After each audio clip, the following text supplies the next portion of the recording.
மணி sir, உங்களிடமிருந்தே தொடங்குறேன். நேற்று CBI விசாரணை அது பற்றிய விவாதத்திலேயே ஒரு மேம்போக்கா ஒரு வார்த்தையை சொன்னீங்க. இது பொலிட்டிக்கல் பிரச்சனை தான், இதற்குள்ள அரசியல் கணக்கு வந்துருச்சு அப்படின்னு. அதே நம்ம விரிவாக பேசலாம் அப்படின்னு நினைக்கிறேன். விஜய்க்கு ஒரு ப்ரெஷர் கொடுக்க ஆரம்பிச்சிட்டாங்களா? கண்டிப்பாக ரெண்டு தரப்புலேருந்துமே ப்ரெஷர் இருக்கும் அவருக்கு. இந்த தீர்ப்புக்கு பிறகு கரூர் இன்சிடெண்ட் அவர் மீது ஒரு தாக்கத்தை கண்டிப்பாக ஏற்படுத்தி இருக்கும். 2 வாரங்களாக ரொம்பவும் அடக்கி வாசித்த கிட்டத்தட்ட அந்த ஒரு 4.5 நிமிட வீடியோவுக்கு பிறகு வேறு எந்த விதமான தொடர்புமே இல்லாமல் இருந்த விஜய் இந்த ஜட்ஜ்மெண்ட்டுக்கு பிறகு வாய்மை நீதி வெல்லும் அப்படின்னு ஒரு ரியாக்ட் பண்ணியிருக்கார்.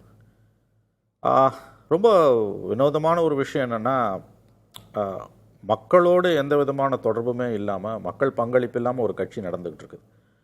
பிரச்சனைனா மக்கள்கிட்ட தான் ஓடி வருவாங்க. உங்களுக்கு மக்கள் ஆதரவு அவருக்கு பெரிய அளவில் இருக்குது. ஆனால் ஒரு பிரச்சனைன்னு வரும்போது அவர் அந்நியப்பட்டு போகிறார். மக்களோட எந்த விதமான தொடர்புமே அவருக்கு இல்லை. இன்னும் சொல்லப்போனால் டிஜிபி அலுவலகத்தில் அவர் சார்பாக கொடுக்கப்பட்ட அந்த அனுமதி கோரும் கடிதத்தில் கூட 1 கிலோமீட்டருக்கு கிரீன் காரிடார் மாதிரி அமைக்கணும். குடியரசுத் தலைவருக்கு கூட அப்படி கேட்க மாட்டாங்க.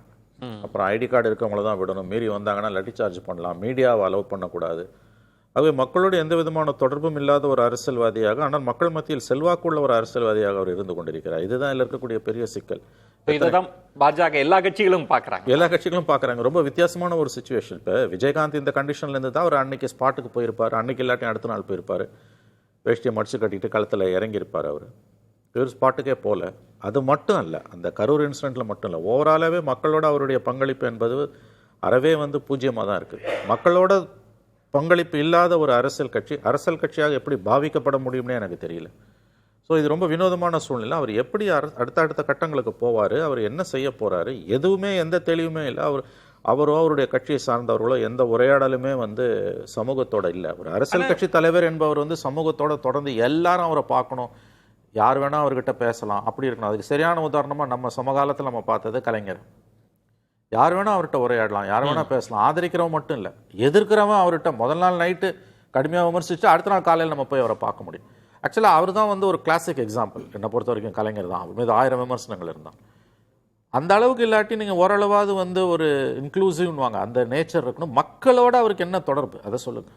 ஒன்று, ஆனால் அரசியல் கட்சிகள் இப்போ அவருக்கு மக்களோட தொடர்புன்ற இடத்துல நீங்கள் கேள்வி கேட்குறீங்க. ஆனால் பாஜக காய்களை நகர்த்த கண்டிப்பாக நகர்த்துவாங்க, ஆரம்பிச்சிருச்சு. நிச்சயமாக ஆரம்பிப்பாங்க. ஏன்னா அவர் இன்னைக்கு ஒரு ஃபோர்ஸாக தான் இருக்கார். எல்லா கட்சிகளும் அவரை பார்த்து ஒரு கலக்கத்தில் இருக்காங்கன்றது உண்மை. ஏன்னா அவர் ஓட்டை உடைக்கிறார். இதை வெளியில் அவங்க ஒப்புக்கொண்டாலும் ஒப்புக்கொள்ளாவிட்டாலும் அவர் ஒரு ஸ்பாயில்ஸ் போட்டால் இன்னைக்கு வந்துட்டார். நம்ம பல முறை பேசின மாதிரி ஒரு டிஸ்ரப்டர். அவர் ஜெயிக்கிறாரோ இல்லையா, அவரால் ஒரு தடைக்கல்ல ஏற்படுத்த முடியும். ஒரு தனிச்சு நிற்கிறப்ப திமுக அண்ணா திமுக 2 பேருக்குமே பாதிப்பு அவரால் கண்டிப்பாக வருது. அதில் எந்த சந்தேகம் வேணால். ஒரு ஹியூஜ் பாப்புலாரிட்டி அவர்கிட்ட இருக்குது. என்னை பொறுத்த வரைக்கும் விஜயகாந்தை விட பல மடங்கு அதிகமாக அவருக்கு இன்னைக்கு அவருக்கு வாக்களிக்க தயாராக மக்கள் இருக்கிறார்கள். இதை வெறும் ஒரு சினிமாக்காரருடைய கவர்ச்சி என்று நாம் பார்ப்பது, நம்மை நாமே ஏமாற்றிக் கொள்வது, இது ஒரு ஆன்டி இன்கம்பன்சியோட ஒரு அறிகுறின்னு தான் நான் இதை பார்க்குறேன். பட் அது ஒரு ஃபோக்கஸ்டாக ஒரு எலெக்ஷனில் வரத்துக்கெல்லாம் நிறைய வேலைகளை செய்ய வேண்டி இருக்குது. அவங்க ஒரு அரசியல் கட்சியாக ஒரு ப்ராப்பர் ஃபங்க்ஷனிங்காக அவங்கக்கிட்ட இல்லை. அவர் இந்த சம்பவத்துக்கு பிறகு அவருக்கும் சில உண்மைகள் புலப்பட்டு இருக்கலாம். இப்போ நீங்கள் பார்த்தீங்கன்னா இந்த ஜட்ஜ்மெண்ட்டை பாஜக, அதிமுக இவங்கெல்லாம் உங்களுக்கு பாமக இவங்கெல்லாம் வரவேற்கிறாங்க. யாரெல்லாம் திமுக அன்புமணியோட பாமக யாரெல்லாம் வரவேற்கிறாங்களோ அவங்கெல்லாம் ஒரு அலைன்ஸுக்கு தயாராகிட்டாங்க. யாரெல்லாம் அதை விமர்சிக்கிறாங்களோ அவர்கள் விஜயை பார்த்து கலங்குகிறார்கள் என்பது அர்த்தம். விஜய் ஃபேக்டர் மேஜர் பொலிட்டிக்கல் பார்ட்டிஸ்க்கு, எஸ்பெஷலி டிஎம்கே அலைன்ஸ்க்கு ஒரு பெரிய கவலையை ஏற்படுத்தியிருக்கு. ரொம்ப தன்மையோட நம்ம சொல்றோம்னா, ரொம்ப மென்மையா சொல்றோம்னா, அது அவர்களுக்கு ஒரு கவலையை ஏற்படுத்தி இருக்கிறது என்பது உண்மை. அதனால உங்களுக்கு வரும் நாட்களில் அவர் அந்த தரப்பு இழுக்க தான் பார்க்கும். அந்த இடத்துல திரு மணி, இப்போ அமித்ஷா அவர்கள் இதற்கு முன்பு பேட்டி கொடுத்தார். அப்போ கரூர் சம்பவம்லாம் இல்லை, கொள்கை எதிரியாக பாஜகவை தான் அவர் பேசிட்டு இருந்த டைம்ல அமித்ஷா அவர்கள் கொடுத்த பேட்டியில் விஜய் குறித்த கேள்வி இருக்கு. விஜயை நீங்க கூட்டணிக்குள் கொண்டு வருவீங்களான்றப்ப அவர் இல்லைன்னுலாம் சொல்ல, அதற்கான வேலைகள் முயற்சிகள்லாம் நடக்கும் அப்படின்னு சொல்லியிருந்தார் அப்போது. இப்போ பாஜக அப்படிப்பட்ட காய்களை நகர்த்த ஆரம்பிச்சதா புரிஞ்சுக்கலாமா? அப்படி இருக்கணும். அதாவது கண்டிப்பாக நகர்த்துவார்கள் என்று நாம் புரிந்து கொள்ள வேண்டும். அவர்கள் நகர்த்த ஆரம்பித்து விட்டார்களா ஃபேக்சுவல் பொசிஷன் எனக்கு தெரியாது, டு பி ஃப்ராங்க்.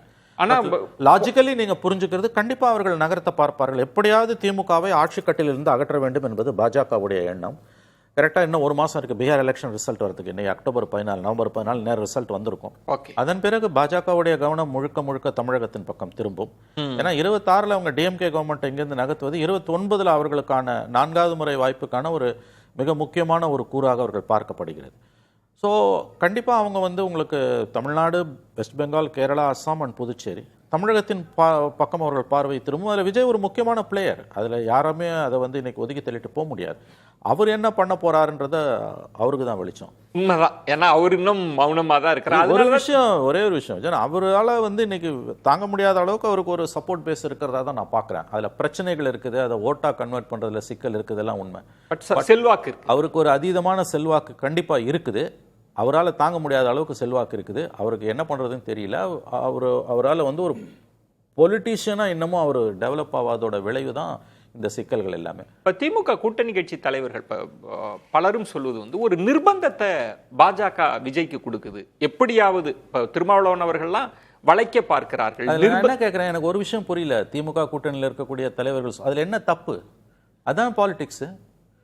கொள்கை எதிரின்னு அறிவிச்சிருக்கிறாரு. அது அவர் முடிவு பண்ணணுங்க. நான் என்ன சொல்றேன், விஜயும் அதிமுகவும் சேரலன்றதை பற்றி திமுக கூட்டணி உள்ள தலைவர்களுக்கு ஏன் இவ்வளவு பதட்டம்? ஆமா, பதட்டம் தான். எனக்கு லாஜிக்கலா அது புரியல. அவங்க யாரோட போறாருன்றது அவர் எடுக்க அந்த உரிமை அவருக்கு இல்லையா? அவர் ஒரு அரசியல் கட்சி. இவர்கள் சொல்றாங்க கொள்கை எதிரியா அனௌன்ஸ் பண்ணவர். இதெல்லாம் அவர் எடுக்க வேண்டிய முடிவு. இதை பயன்படுத்தி ஒரு நிர்பந்தத்தை கொடுக்குறாங்க. நிர்பந்தத்தை கொடுத்தா என்ன தவறு? அதான அரசியல். நீங்க எல்லா நிர்பந்தத்தையும் கொடுத்து உங்க கட்சிக்கு ஆட்களை எழுப்பீங்க. கூட்டணி கட்சிகளுக்கு நீங்க இன்னும் புதிதாக ஆட்களை எழுப்பீங்க. அது பாலிடிக்ஸ் விஜயன். இதுல புலம்புறதுக்கு என்ன இருக்குன்ற? திமுக கூட்டணி கட்சிகள் ஏன் புலம்புகின்றன? பதட்டம், புலம்பல்ன்ற நான் தெளிவா சொல்றேன். ஒரு விதமான பதட்டம் இவங்க கிட்ட ஏன் வருது இந்த இன்சிடென்ட்டுக்கு பிறகு? நான் விஜயோட அரசியல ஒன்னும் ஆதரிக்கல. அவர் நிறைய விஷயங்கள் அவர்கிட்ட குறைகள் இருக்குது. அவர் மக்களை அரவணைக்க மறுக்கிறாரு. மக்கள் ஆதரவே இல்லாம ஒரு அரசியல் கட்சி நடத்துறாரு. எல்லாம் கரெக்ட். பட் ஒரு அரசியல் கட்சியா அவர் ஒரு ஃபார்ம் பண்ண பிறகு யாரோட போறது போகாம இருக்கிறது அவரோட முடிவு.